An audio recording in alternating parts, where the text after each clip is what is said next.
আসসালামু আলাইকুম প্রিয় শিক্ষার্থী বন্ধুরা, আজকে আমরা তোমাদের সাথে শেয়ার করব class 6 English grammar unit 1 lesson 5 page number এই যে 40-15। ওকে, আর টপিকসটা কি ভার্ব নিয়ে আমরা কথা বলবো। ওকে, দেখো এর আগে কিন্তু আমি তোমাদেরকে অনেকগুলো ভিডিও আপলোড করেছিলাম তোমাদের এই সাবজেক্টের উপর। তোমরা যারা সেই ভিডিওগুলো দেখো নাই, আমি তাদেরকে বলবো আমাদের এই চ্যানেলের প্লেলিস্টটা একটু চেক করো।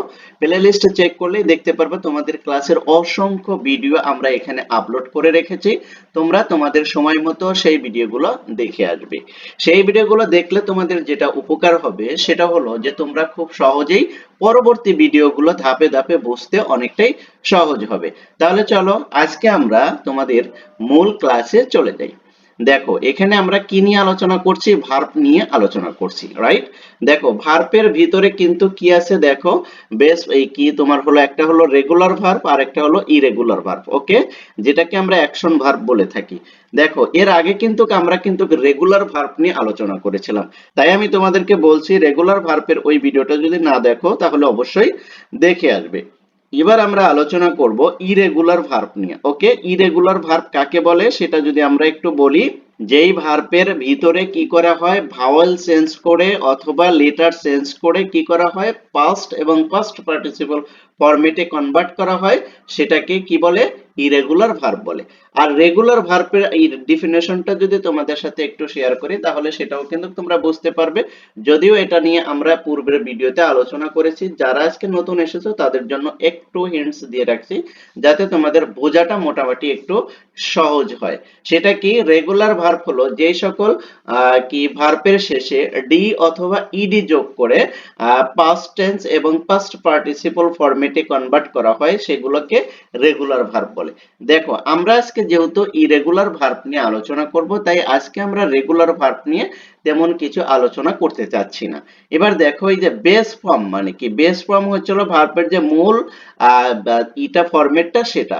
আর পাস্ট ফর্ম মানে কি, পাস্ট ফরম্যাটে চলে যাওয়া, যেটাকে আমরা ভি2 বলে থাকি। ঠিক আছে, ভি1 আর হলো ভি2 বলে থাকি, যেটাকে আমরা শর্ট ফরম্যাটে। তারপর পাস্ট পার্টিসিপল ফর্ম, যেটাকে আমরা কি বলে থাকি, সেটাকে আমরা ভি কি বলে থাকি, ভি3 বলে থাকি। ওকে, এই যে ভার্বের তিনটা ফরম্যাট, এছাড়াও কিন্তু ভার্বের আরো দুটি ফরম্যাট আছে। কি আছে, ভি4 আছে এবং ভি5 আছে, তাই না? ভি5 কি, দেখো ভি4 হচ্ছিল এস বা ইএস যেটা যোগ হয় সেটা কি, এস বা ইএস যুক্ত করে তারপরে আরেকটা হলো ভার্বের সাথে আইএনজি যুক্ত করে যেটা হয় সেটা হলো ভি5। ওকে, আপাতত আমরা এই দুটা নিয়ে আলোচনা করছি না, কারণ এই দুটা নিয়ে পরবর্তীতে আমরা তোমাদের সাথে আলোচনা করব। আপাতত আমরা ভি1 ভি2 এবং ভি3 এটা নিয়ে আলোচনা করব, সেই সাথে আমরা ইরেগুলার ভার্ব নিয়ে আলোচনা করব। ওকে, একটু খেয়াল করো তোমরা এই জায়গা, দেখো অ্যারাইজ, দেখো এই যে অ্যারাইজ, এখানে দেখো অ্যারোস, দেখছো এই যে আমি বলছিলাম যে ভাওয়াল অথবা শব্দের কি লেটার পরিবর্তন করে যেগুলো পাস্ট এবং পাস্ট পার্টিসিপল ফরম্যাটে কনভার্ট হয়ে যায় সেগুলোকে ইরেগুলার ভার্ব বলে। দেখো এই যে এখানে ভাওয়ালটাকে চেঞ্জ করে এখানে কি দিছে, ও দিছে, রাইট? ভাওয়াল চেঞ্জ করে আরেকটা ভাওয়াল এখানেই করছে, অ্যারাইজ, অ্যারোস, অ্যারাইজেন। দেখো এই যে অ্যারাইজিন, এখানে দেখো এটাও কিন্তু তিনোটার সাথে কোনো ফরম্যাটে কি নেই, মিল নাই। এরকম অমিল যেগুলো, ঠিক আছে, এক কথায় যদি তোমাদেরকে একদম ছোট্ট করে যদি বলি, যে যেই শব্দগুলো আমরা যখন পাস্ট এবং পাস্ট পার্টিসিপল ফর্ম করব বেস ফর্ম থেকে অন্য দুটা ফরম্যাটে গিয়ে এটা কি থাকবে না, কোনো মিল থাকবে না। ঠিক আছে, এটা সম্পূর্ণ ডিফারেন্ট ডিফারেন্ট ওয়েতে কনভার্ট হয়ে যাবে, তখন আমরা সেটাকে ইরেগুলার ভার্ব বলবো। তাই আমাদের কি করতে হবে, এই ইরেগুলার ভার্ব গুলো তোমাকে মনে রাখতে হলে অবশ্যই এখানে কিছু ট্রিক্স ফলো করতে হবে। সেটা হলো, এর মূল যদি আমি ট্রিক্সটা বলি সেটা হবে হলো বারবার তোমাকে প্র্যাকটিস করতে হবে। অ্যাকচুয়ালি এটা তোমাকে কি করতে হবে, প্রাথমিক অবস্থায় তোমাকে মুখস্থর মতন করে রাখতে হবে, তারপর কন্টিনিউয়াসলি একটা প্রসেসে তোমাকে এটা কি করতে পারবে, কি করতে হবে, এটা আপ টু ডেট তোমাকে একটা সময় পর পর এটাকে রিভিশন দিতে হবে। ওকে, তবেই কিন্তু তুমি এটা কি করতে পারবে, মনে রাখতে পারবে। আর একবার যদি বেসিক ফরম্যাটটা যদি বুঝে যেতে পারো তাহলে কিন্তু পুনরায় তোমার এটা ভুলে যেতে অনেক সময় লাগবে। তাই আশা করি তোমরা বিষয়টা বুঝতে পেরেছো। যেভাবে আমরা রেগুলার ভার্ব গুলো শিখেছিলাম, যে ডি এবং ইডি যোগ বিয়োগ করে করে আমরা কি করেছিলাম পাস্ট এবং পাস্ট পার্টিসিপল ফরম্যাটে আমরা কনভার্ট করতে পেরেছিলাম, কিন্তু সেই অনুযায়ী কিন্তু কি ইরেগুলার ভার্বটা ওইভাবে হচ্ছে না।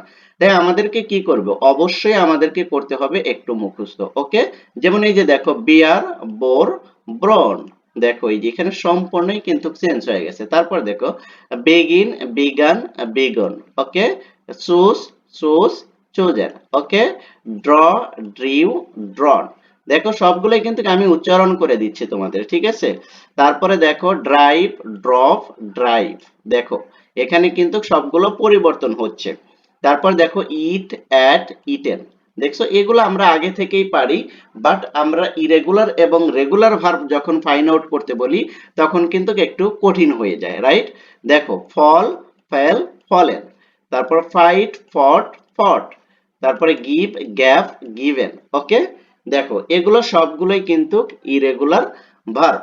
দেখো এখানে কি বলছে, now match the past and past participle form with the base form of the following irregular verb, put the put the number beside the base form against its past and past participle form, column 2 and 3. On is done for you. ওকে, দেখো এখানে তোমাকে একটা করে দিচ্ছে, সেটা তুমি করবে। অর্থাৎ দেখো এই যে গ্রো, গ্রোর সাথে আমাদের কি হবে, তাই না, গ্রোর সাথে কি হবে সেটা আমাকে এখান থেকে ফাইন্ড আউট করে নিতে হবে। ওকে, দেখো আমি কিন্তু তোমাদের সুবিধার্থে এখানে কিন্তু আমি কি করেছি, দেখো এখানে কিন্তু করে দিয়েছি যাতে করে তোমরা খুব সহজে বুঝতে পারো। তাহলে গ্রো এর সাথে কি হবে দেখো তো, পাস্ট টেন্স এবং পাস্ট পার্টিসিপল ফরম্যাটে কি হবে, এই যে এই জায়গায় একটু তোমাকে খেয়াল করতে হবে। গ্রো এখানে দেখো এই যে এখানে দেখো আছে কিনা, ঠিক আছে, এখানে একটু তোমাকে কিন্তু খেয়াল করতে হবে। সেটা হলো এক নাম্বারটা দেখাবো আমরা তোমাদেরকে। দেখো এই যে এখানে দেখো এই যে এটা কিন্তু ওরা করে দিয়েছে, গ্রো, গ্রিউ, তারপরে দেখো এই যে এখানে আছে এটা ওরা করে দিয়েছে এই যে গ্রন, এটা কি করেছে, করে দিয়েছে, রাইট। তারপরে দেখো দুই নাম্বারটা হাইট, হাইট, তারপর দেখো দুই নাম্বার এই যে এখানে আছে, এখানে এই যে দুই নাম্বার হাইট, হাইট, তারপরে এখানে দেখো এই যে দুই নাম্বারটা এখানে তোমার আছে, সেটা হলো এই যে হাইডেন। ওকে, এগুলো কিন্তু সবগুলো কিন্তু করে দিয়েছি আমি তোমাদেরকে, করে দিয়েছি যাতে তোমরা যাতে কি করতে পারো, বুঝতে পারো। নো, তারপর দেখো এখানে 3 নাম্বার আমরা খুঁজবো, 3 নাম্বার হলো নিউ, তারপর এখানে 3 নাম্বার এই যে নন। ওকে, দেখো এগুলো কিন্তু সবগুলো কিন্তু করে দিয়েছি আমি। ল্যান্ড কত, 4 নাম্বার, তাই না, ল্যান্ড আমরা এখানে 4 নাম্বার খুঁজবো, 4 নাম্বার, হ্যাঁ এই যে পেয়েছি ল্যান্ড। ওকে, ল্যান্ড, ল্যান্ড, একটু খেয়াল করো, দেখো এই যে 4 নাম্বারটা ল্যান্ড, এল ই এন ডি আছে কিন্তু কেটা, ঠিক আছে, আর এখানে কি আছে, এল ই এন টি আছে, একটা এতটুকু কিন্তু তোমাকে কি করতে হবে, খেয়াল করতে হবে। তারপর দেখো এই যে ল্যান্ড। ওকে, এগুলো কিন্তু এভাবে তোমাকে সবগুলো কি করতে হবে, মিলাতে হবে, ঠিক আছে। তারপর লস, লস্ট, তারপরে দেখো এটা 5 নাম্বার, এখানে আমরা দেখব 5 নাম্বারটা এই যে এখানে আছে, আমরা দেখব এই যে লস্ট, তারপরে এখানে আমরা 5 নাম্বার দেখব, রাইট, 5 নাম্বার এই যে লস্ট। ওকে, দেখো এভাবে কিন্তু আমি সবগুলো তোমাদেরকে করে দিয়েছি, মেক, মিট, সি, তারপরে তোমার আছে সেল, সিং, তারপরে কি আছে, তারপরে স্লিপ, টক, টেল, থিঙ্ক, রাইট। ওকে, সবগুলোই কিন্তু আমি এখানে করে দিয়েছি, এবং এই যে এগুলোর মার্কের সাথে তুমি ম্যাচিং করে তুমি এগুলোই করবে। যদি পারো তাহলে তো ভালো, আর যদি না পারো তাহলে অবশ্যই তোমরা এই ভিডিওটি পজ দিয়ে তারপর এগুলো আনসার শিট দেখে তোমরা সেগুলো কমপ্লিট করবে। এরপরেও যদি না বোঝো তাহলে অবশ্যই তোমরা আমাকে জানাবে যে ভাইয়া এই জায়গায় আমরা বুঝতে পারছি না, তাহলে অবশ্যই আমি তোমাদের জন্য সেই ব্যবস্থা করে দেবো যাতে করে তোমরা বুঝতে পারো। তো আজকের এই ভিডিওটা এ পর্যন্তই রাখতে চাচ্ছি। আর বরাবরের মতোই আরেকটি কথা না বললেই নয়, সেটা হলো যে তোমরা যদি আজকে আমার এই ক্লাসে কেউ নতুন ভাবে জয়েন করে থাকো তাহলে অবশ্যই চ্যানেলটি সাবস্ক্রাইব করে পাশে থাকবে। আর এই ভিডিওগুলো যদি ভালো লাগে তাহলে অবশ্যই লাইক, কমেন্ট, শেয়ার করে দিয়ে তোমার ফ্রেন্ড সার্কেলকেও দেখার সুযোগ করে দিবে। থ্যাংক ইউ সো মাচ, আল্লাহ হাফেজ।